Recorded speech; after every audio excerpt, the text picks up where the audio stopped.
Assalamualaikum. Hai semua, apa kabar? Kita berjumpa lagi di kisahnya Letnan Imam dengan judul Dia Bukan Milikku pada bab 118. Menikah. Setelah ini tamat ya, tapi besok kami akan kasih sedikit extra part untuk para pendengar setia, jadi tolong like, komen dan share video ini setelah menontonnya sampai habis ya. Terima kasih. Selamat menyimak. Mamaku sayang, semuanya sudah siap 90%? Kita tinggal menunggu hari. Persiapannya sudah beres. Gak ada alasan lagi untuk diundur atau lainnya, ucap Utami lemah lembut. Utami, KTP-mu itu domisili di sini. Untuk menikah di sana berarti harus ada pengantar dari RT, RW, lurah, sampai ke Surabaya. Gak semudah itu nikah, sebulan belum tentu cukup waktunya. Apalagi ini kurang dari sebulan. Itu sudah selesai, Ma. Urusan di tingkat Kabupaten Malang sudah beres. Sudah selesai kira-kira seminggu yang lalu. Begitu juga dengan data diri saya di Kabupaten Nganjuk. Berkas di kesatuan juga sudah tinggal menunggu hasil tes kesehatan, sekitar 3 hari lagi. Setelah itu selesai urusan. Tiket Papa dan Mama PP juga akan dipesan oleh Utami sebentar lagi. Aku menjelaskan panjang lebar. Iya, Ma, semua sudah matang disusun Mas Imam. Mama tinggal terima beres aja. Nanti adiknya Mas Imam, Aisyah akan ke rumah. Dia mau ngukur baju untuk semua keluarga kita, biar bisa seragaman. Mama jangan khawatir deh, tambah Utami. Aku melirik Utami, benar apa yang dikatakan Utami, urusan baju keluarga belum aku pikirkan. Untunglah Utami memikirkan hal tersebut. Aku yakin Aisyah bisa menyelesaikan itu semua. Orang-orang di sekitarku sangat membantu, aku sangat bersyukur sekali. Beberapa orang teman letingku sudah terkonfirmasi untuk datang. Rata-rata mereka datang sendiri, hanya Dimas yang akan datang bersama keluarganya. Menurut info yang aku terima, istrinya Dimas meminta berlibur di Natuna sambil menikmati alamnya. Bahkan Santoso, temanku yang berdinas di Makassar menyatakan kesanggupannya untuk datang. Aku sangat mengapresiasikan kesanggupan kehadiran mereka dengan memesankan tiket pulang untuk mereka. Tanggal 24 nanti, Natuna akan diguncang oleh aksi para perwira pertama TNI AL Angkatan ke-50 di resepsi pernikahanku. Entah apa yang mereka akan berikan padaku di hari H nanti, kabarnya mereka akan berlatih bersama saat sudah sampai di lokasi. Mam, saya mau pendidikan ke Jerman. Berangkat hari Minggu, maaf gak bisa datang. Tiket sudah dipesan jauh sebelum undanganmu tiba. Itu isi pesan yang dikirim Suryo. Aku langsung menelponnya. Halo, sapa Suryo dari seberang. Sur, kamu bercanda, kan? Jawabku tanpa basa-basi. Maaf sekali. Aku sudah mengurus beasiswa ini dari jauh-jauh hari. Bahkan sebelum kita bertemu di Juanda saat itu. Kamu juga gak bilang kalau saat itu sudah mengurus pernikahan. Maaf ya. Bercandanya gak masuk akal. Kenapa gak sekalian pendidikan di planet Pluto aja? Bener, Mam. Aku serius. Coba kamu tanya Franz kalau tidak percaya. Semua yang menyangkut pendidikan di Jerman sudah selesai diurus. Aku gak enak hati dari kemarin mau bilang ini sama kamu. Franz gak bilang apapun tentang kamu. Kamu bener mau ke Jerman? Iya, kami sekeluarga akan tinggal di Jerman selama aku pendidikan di sana. Ini beasiswa, kesempatannya gak banyak, aku harus manfaatin ini sebaik-baiknya. Sekali lagi mohon maaf gak bisa hadir.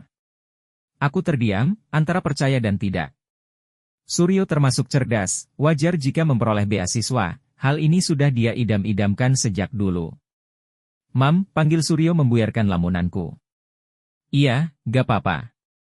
Semoga sukses di sana, jawabku. Semoga kamu dan Utami menjadi keluarga yang sakinah, mawaddah, warohmah, langgeng dan cepat diberi keturunan yang syolih dan syolihah. Untaian doa dari Suryo membuatku menjadi haru. Terima kasih ya. Selamat jalan, selamat bertugas. Ucapku lirih. Bagiku Suryo tak hanya sebatas teman, dia sudah seperti saudara kandung sendiri. Dia tahu sekali apa yang ada di hatiku. Dia selalu menegurku ketika aku salah. Dia penyemangatku ketika gagal. Pendidikan di luar negeri yang menjadi mimpinya akan segera terwujud, dan itu tidak boleh aku gagalkan hanya karena permintaanku akan kehadirannya di pesta pernikahanku. Sudah banyak rekan lainnya yang menjadi gantinya. Untuk memantapkan hati, aku mengkonfirmasi kepergian Suryo pada Franz. Franz mengiyakan kabar keberangkatan Suryo di hari Minggu tanggal 25 atau sehari setelah resepsiku. Menurut Franz, seleksi beasiswa yang diikuti Suryo sudah mulai berlangsung dari 6 bulan yang lalu. Hari Kamis siang, rombongan keluarga datang. Baik keluarga dari Malang maupun keluarga dari Kertosono. Utami juga datang bersama keluarganya karena pesawat yang mereka tumpangi transit di Batam. Tak lama setelah Utami datang, dia langsung merawat wajahku, sebenarnya aku risih juga tapi dia tetap memaksa. Seumur hidup aku, baru kali ini merasakan facial. Utami membawa peralatan yang sangat lengkap untuk makeover wajahku, terima aja deh. Keesokan harinya, teman-teman letting mulai berdatangan. Ini momen yang paling aku tunggu, teman dari Sabang sampai Merauke datang di hari pernikahanku. Aku sangat tak menyangka hal itu. Data yang masuk kemarin, terkonfirmasi ada 12 orang yang menyatakan akan hadir. Tapi ternyata yang hadir lebih dari 20 orang. Dulu kami menamatkan pendidikan bersama lalu berpencar sesuai tugas dari negara, kini kami berkumpul lagi, termasuk teman dekat selama di Surabaya seperti Hendrik, Dimas, Erwin, Ritonga, Franz. Sayang Suryo tidak datang. Saat mereka datang, kami bersuah foto, mengobrol dan bercanda, melepas rindu. Nanti malam kita mulai latihan pedang pora, 23 orang cukup. Perlu tambahan 1 orang lagi, Mam. Ambil orang sini aja, anak buahmu, usul Dimas. Iya, bisa. Ada Ahmad, adik letting kita. Dia bisa gabung dalam latihan nanti malam. Siapa komandannya? Tanya Huta Barat. Kapten Dimas, jawab yang lain hampir serentak. Dimas menjawab dengan mengacungkan jempol kanannya. Pesta bujangnya kapan nih kalau nanti malam kita latihan? Tanya Hendrik yang pernah aku kerjai saat pesta bujangnya dulu. Gak ada waktunya, sebaiknya kalian latihan aja biar besok hasilnya maksimal. Yang lain menyoraki aku. Sekarang aja. Usul Santoso. Gak seru, yang bujang cuma 1. Ledek Ritonga. Kita istirahat aja, jauh juga perjalanannya, putus Dimas. Dimas memang selalu terdepan di antara kami. Saat ini Dimas menyandang pangkat kapten paling pertama dalam angkatan kami, disusul lainnya dan kemudian aku. Ada juga teman lettingku yang masih berpangkat Letnan 2, Hendrik contohnya. Pagi tepat pukul 8, Utami masuk ke dalam ruang aula yang akan menjadi saksi sejarah perjalanan cinta kami. Dengan dituntun papanya, Utami tampil anggun dengan balutan kebaya putih keemasan. Rambut panjangnya disanggul menawan, sebagian rambutnya disisakan di bagian kanan kiri dan dibuat bergelombang.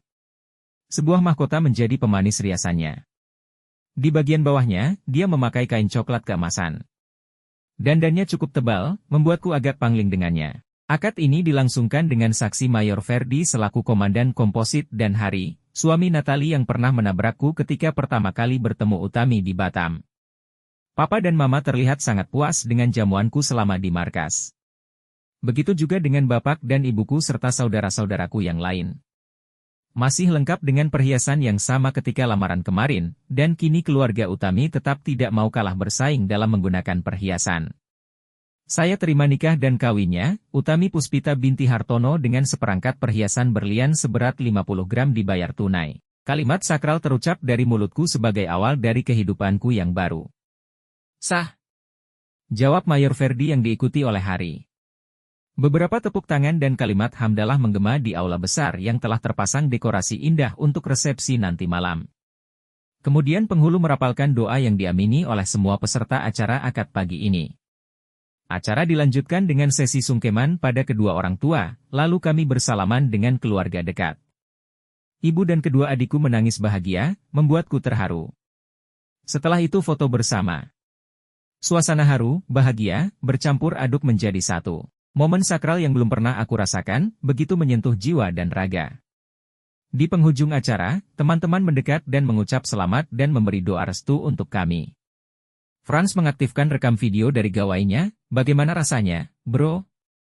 Deg-degan, tapi alhamdulillah sudah terlewati, jawabku dengan senyum mengembang. Sekarang masih deg-degan gak?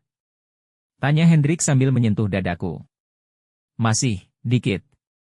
Jawabanku disambut gelak tawa yang lain. Pengantin baru biasanya deg-degan, Mas. Kalau gak deg-degan itu pengantin lama, celetuk bapak. Apa sih yang bikin deg-degan sekarang ini? Kan sudah sah, tanya Erwin.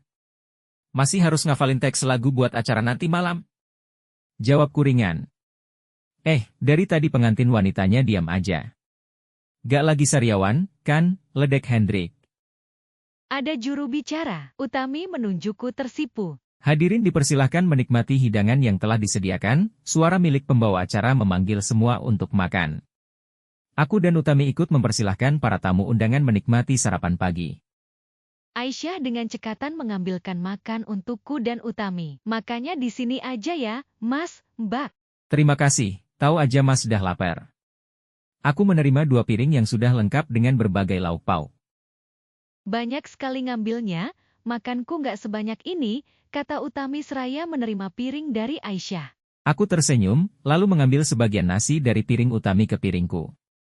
Pengantin makannya banyak banget, ledek Ayu, biar kuat. Aisyah mengepalkan tangannya di depanku. Utami tersipu, aku hanya tersenyum dan mulai menyuap nasi. Punya satu adik yang jahil seperti Aisyah aja sudah bikin repot, ini ditambah lagi, Ayu. Tapi keduanya benar-benar kompak. Acara resepsi dimulai pukul 19, gladi bersih upacara pedang pora dilaksanakan pukul 16.